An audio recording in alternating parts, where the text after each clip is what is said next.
मित्रांनो, काल TCS चे रिझल्ट आले, जे की एस्टिमेट्स पेक्षा चांगले होते. पण मित्रांनो, याही पेक्षा मोठ्या बातम्या आहेत.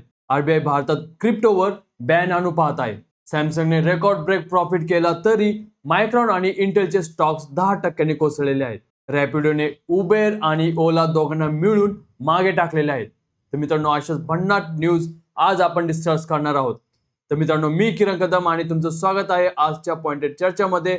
चला तर मग विदाउट वेस्टिंग एनी टाइम सुरू करूया आजच्या पॉइंटेड चर्चा. तर मित्रांनो, पहिली न्यूज आहे RBI आणि क्रिप्टो बद्दल.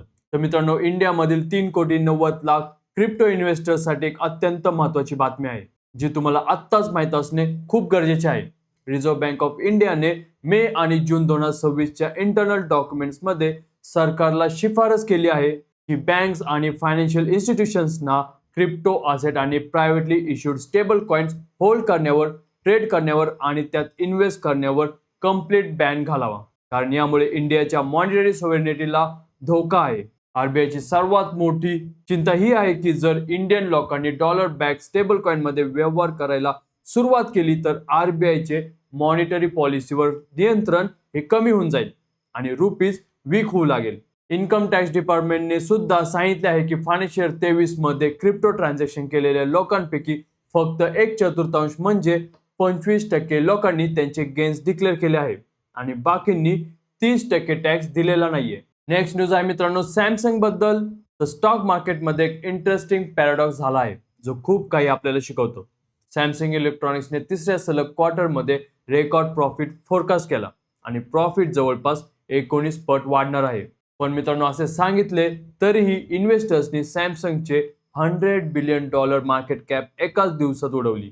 कारण यापेक्षा जास्त अजून किती होईल असा प्रश्न इन्व्हेस्टर्सना येत आहे. या सॅमसंग रिझल्ट नंतर ग्लोबल चिप स्टॉकवर सेलिंग आला आणि मायक्रॉन 8%, इंटेल 10% आणि AMD 8% ने खाली आले. कारण इन्व्हेस्टर्सना वाटते की AI चिप बूम पीक होत आहे. आता मायक्रॉन, सॅमसंग, SK हायनिक्स हे सगळे मेमरी स्टॉक्स त्यांच्या रिसेंट हाय पासून 20% खाली आलेले आहेत. म्हणजे हा टेक्निकल बिअर मार्केट सुरू झालेला आहे. नेक्स्ट न्यूज आहे मित्रांनो सांबा नोवा बद्दल. तर इन्व्हिडियाला चॅलेंज करणाऱ्या AI चिप स्टार्टअपने एक मोठे फंडिंग माइलस्टोन गाठलेले आहे.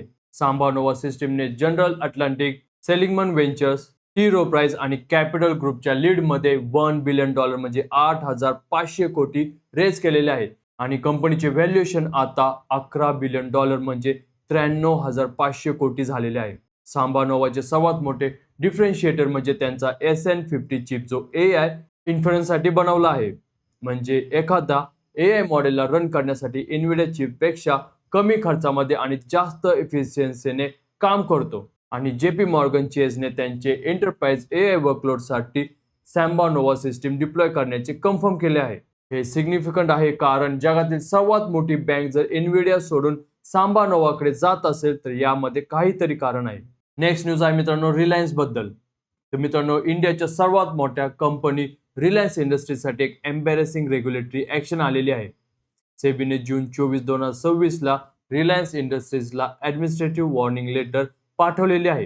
कारण कंपनीच्या 2 एम्प्लॉईजनी आणि त्यातील एकाच्या इमिडिएट रिलेटिव्हने जुलै 2024 मध्ये UPSI म्हणजे अनपब्लिश प्राइस सेन्सिटिव्ह इन्फॉर्मेशन असताना रिलायन्सचे शेअर ट्रेड केले. सेबीने रिलायन्सच्या कंप्लायन्स ऑफिसरला सांगितलं आहे की कंपनीने इंटरनल मॉनिटरिंग मेकॅनिझम स्ट्रेंथन करावे आणि पुन्हा असे झाल्यास सेबी ऍक्ट अंतर्गत फॉर्मल ऍक्शन घेण्यात येईल. मित्रांनो, हे वॉर्निंग ऍडमिनिस्ट्रेटिव्ह आहे, म्हणजे आता कोणतेही मॉनिटरी पेनल्टी नाही. पण रिलायन्सचा स्टॉक या न्यूज नंतर थोडा अंडर प्रेशर नक्की आला होता. नेक्स्ट न्यूज आहे मित्रांनो रॅपिडो बद्दल. तर इंडियाच्या राईड हेलिंग सेक्टरमध्ये एक अभूतपूर्व शिफ्ट होत आहे आणि ती कंपनी आहे जी फक्त बाईक टॅक्सीने सुरू झाली होती. रॅपिडोने मार्च ते मे 2026 दरम्यान सरासरी 8.2 कोटी मंथली ऍक्टिव्ह युजर्स नोंदवलेले आहेत, जे उबर इंडियाच्या 3.8 कोटी आणि ओलाच्या 2.7 कोटी यांच्या कंबाईंड टोटल पेक्षाही जास्त आहे. रॅपिडोने मार्च 2026 मध्ये एका दिवसात 65 लाख राईड्स दिल्या. त्यामुळे मित्रांनो, रॅपिडो आता फक्त बाईक टॅक्सी पुरती मर्यादित नाही तर कॅब्स, ई रिक्षा, फूड डिलिव्हरी म्हणजे ओनली आणि व्हेकल फायनान्सिंग यात पण एक्सपांड झालेले आहे. तर मित्रांनो, नेक्स्ट न्यूज आहे चायनाबद्दल. तर मित्रांनो, टेक वर्ल्ड मध्ये चायनाचे एक ऐतिहासिक माइलस्टोन आलेला आहे, जो इंडियासाठी पण खूप महत्वाचा आहे. वर्ल्ड इंटेलेक्च्युअल प्रॉपर्टी ऑर्गनायझेशनच्या डाटानुसार गेल्या 10 वर्षात ग्लोबल फिनटेक पेटंट फिलिंगमध्ये चायनाने तब्बल 38% शेअर मिळवलेला आहे, तर US फक्त 17% वर आहे. टॉप 10 ग्लोबल फिनटेक पेटंट फिलरमध्ये 8 चायनीज कंपनीज आहेत आणि पहिल्या क्रमांकावर ICBC म्हणजे industrial and commercial bank of China आहे, ज्याने 3198 ॲप्लिकेशन्स फाईल केल्या. चायनाने गेल्या दशकात फिनटेक पेटंट 10 पट वाढवले आणि हे पेमेंट, लेंडिंग, असेट मॅनेजमेंट आणि क्रिप्टो या सगळ्या एरियामध्ये आहे. नेक्स्ट न्यूज आहे मित्रांनो कुसुमगार IPO बद्दल. तर मित्रांनो IPO मार्केटमध्ये एक एक्साइटिंग ऑपॉर्च्युनिटी आलेली आहे, ज्याबद्दल तुम्हाला आत्ताच माहिती मिळणे खूप गरजेचं आहे. कुसुमगार कॉर्पोरेटचा 650 कोटींचा IPO जुलै 8 ला ओपन झाला आणि डे 1 लाच 3.45 पट सबस्क्रायबर झाले आणि आता डे 2 पर्यंत 5.46 पट सबस्क्रिप्शन झालेले आहे. ग्रे मार्केट प्रीमियम म्हणजे GMP आज 160 रुपये आहे, म्हणजे 419 च्या अप्पर प्राइस बँडवर 38% प्रीमियम, ज्यामुळे लिस्टिंग प्राइस 579 च्या आसपास राहण्याचा अंदाज आहे. कुसुमगार कॉर्पोरेट ही टेक्सटाईल यार्न म्हणजे नायलॉन आणि पॉलिस्टर थ्रेड बनवणारी कंपनी आहे आणि जुलै 15 ला NSE आणि BSE वर लिस्ट होईल. तर मित्रांनो नेक्स्ट न्यूज आहे ब्ल्यू टोकाई कॉफी बद्दल. मित्रांनो इंडियाच्या प्रीमियम कॉफी मार्केटमध्ये एका बड्या रेसची सुरुवात झालेली आहे, जी इंडियाच्या D2C कन्झ्युमर ब्रँड रिव्होल्यूशनची कहाणी सांगते. ब्ल्यू टोकाई कॉफीने TPG, टेमसेक आणि ख्रिस कॅपिटल यांसारख्या बड्या PE फर्म बरोबर $100 मिलियन म्हणजे 850 कोटी रेस करण्यासाठी टॉक सुरू केलेला आहे.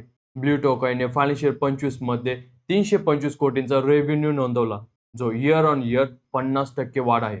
आतापर्यंत त्यांनी एकूण $130 मिलियन जास्त फंडिंग रेज केले आहे.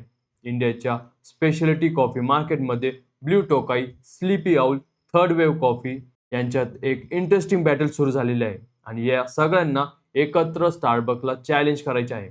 तर मित्रांनो आता डिस्कस करूया TCSच्या रिझल्ट बद्दल. तर मित्रांनो TCSचे रिझल्ट आलेले आहेत आणि ते ॲनालिस्टच्या एस्टिमेट्सपेक्षा चांगले निघालेले आहेत. TCSने Q1 FY27 मध्ये 72,275 कोटींचा रेव्हेन्यू नोंदवला, जो इयर ऑन इयर 13.9% वाढ आहे आणि नेट प्रॉफिट 13,349 कोटी म्हणजे 4.6% ग्रोथ आहे. आणि मित्रांनो दोन्हीही ब्लूमबर्ग एस्टिमेटपेक्षा चांगले आहेत. सर्वात उत्साहाची गोष्ट म्हणजे TCSने $9.5 बिलियन चा रेकॉर्ड ऑर्डर बुक अनाऊन्स केलेला आहे आणि AI अॅन्युअल रेव्हेन्यू आता $2.6 बिलियन वर पोहोचलेला आहे, जो मागील क्वार्टरपेक्षा 13.6% जास्त आहे. TCS बोर्डने $12 प्रति शेअर इंटरिम डिव्हिडंड डिक्लेअर केलेला आहे, ज्याचा रेकॉर्ड डेट जुलै 15 आहे आणि EBIT मार्जिन ही 24% वर स्टेबल राहिलेली आहे. नेक्स्ट न्यूज आहे मित्रांनो सेन्सेक्स बद्दल.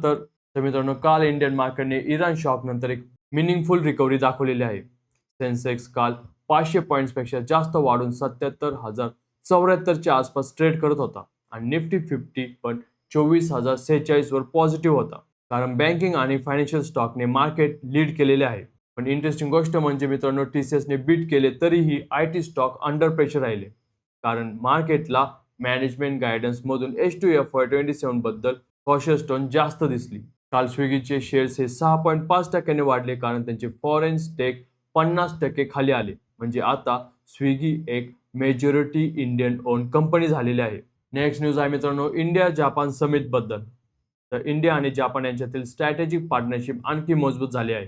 16व्या इंडियन जापान अॅन्युअल समिटमध्ये जापानने इंडियामध्ये $10 बिलियन म्हणजे 85,000 कोटींचे फ्रेश इन्व्हेस्टमेंट कमिटमेंट दिलेले आहेत, जे infrastructure, clean energy, semi conductors आणि डिफेन्स या सेक्टरमध्ये येणार आहे. दोन्ही देशांनी पहिल्यांदाच एक जॉईंट डिफेन्स को डेव्हलपमेंट प्रोजेक्ट अनाऊन्स केला आहे आणि AI गव्हर्नन्सवर एक बायलॅटरल ॲग्रीमेंट पण साईन केलेली आहे. जापानचे टोयोटो, सोनी, पॅनासॉनिक, हिताची सगळे आधीच इंडियामध्ये मोठ्या प्रमाणात इन्व्हेस्ट करत आहेत आणि आता $10 बिलियन चे नवीन इन्व्हेस्टमेंट इंडियाच्या मॅन्युफॅक्चरिंग सेक्टरला बूस्ट करणार आहेत. नेक्स्ट न्यूज आहे मित्रांनो न्यू डीमॅट अकाउंट ओपनिंग बद्दल. तर मित्रांनो इंडियाच्या रिटेल इन्व्हेस्टर रिव्होल्यूशन बद्दल एक उत्साहवर्धक डाटा आलेला आहे. जून 2026 मध्ये इंडियामध्ये 26 लाख नवीन डीमॅट अकाउंट्स उघडले गेले, जे फेब्रुवारी 2026 नंतरचा एका महिन्यातील सर्वाधिक आहे आणि यामुळे इंडियामध्ये एकूण डीमॅट अकाउंट्स हे 23.15 कोटी झाले आहेत. हे सर्ज जून मध्ये IPO मार्केट ऍक्टिव्ह झाल्यामुळे आले, कारण जून मध्ये 7 मेन बोर्ड IPO झाले, जे एप्रिलमधील 2 आणि मे मधील 0 पेक्षा खूप जास्त होते. इंडियामध्ये लोकसंख्येच्या तुलनेत बघता अजूनही फक्त 16% लोकांकडे डीमॅट अकाउंट्स आहेत. म्हणजे इंडियाच्या कॅपिटल मार्केटमध्ये अजून प्रचंड ग्रोथ पोटेन्शियल आहे. मित्रांनो, जेवढे इंडियन्स डीमॅट अकाउंट्स उघडतील तेवढा एनएससी आणि बीएससीचा रेव्हेन्यू वाढणार आहे. नेक्स्ट न्यूज आहे मित्रांनो, वर्ल्ड बँकने इंडियाला 1.5 अब्ज डॉलरचे लोन दिलेले आहे. हो मित्रांनो, इंडियाला इकॉनॉमिक डेव्हलपमेंटसाठी एक महत्त्वाचे इंटरनॅशनल बँकिंग आलेले आहे. वर्ल्ड बँकने इंडियाच्या स्ट्रक्चरल रिफॉर्मला सपोर्ट करण्यासाठी 1.5 बिलियन डॉलर म्हणजे 12,750 कोटीचे फायनान्सिंग अप्रूव्ह केलेले आहे. या प्रोग्रामचे गोल आहे की private sector led job creation promote करणे आणि पुढील 20 वर्षात वर्कफोर्समध्ये येणाऱ्या 11 मिलियन म्हणजे 1.1 कोटी यंग इंडियन्ससाठी एम्प्लॉयमेंट ऑपॉर्च्युनिटीज क्रिएट करणे. इंडियामध्ये दरवर्षी जवळपास 80 लाख नवीन जॉब सिकर्स वर्कफोर्समध्ये येतात आणि त्यांच्यासाठी क्वालिटी जॉब्स क्रिएट करणे इंडियाची सर्वात मोठी चॅलेंज असणार आहे. तर मित्रांनो, हे होते आजच्या बिझनेस न्यूज. तुम्हाला न्यूज जर इन्फॉर्मेटिव्ह वाटले असेल तर लाईक नक्की करायचं आहे आणि तुम्हाला व्हिडिओ कसे वाटले हे मला कमेंट सेक्शनमध्ये नक्की सांगा. अशाच इन्फॉर्मेटिव्ह न्यूज घेऊन भेटूया पुढच्या व्हिडिओमध्ये. तोपर्यंत जय हिंद, जय महाराष्ट्र.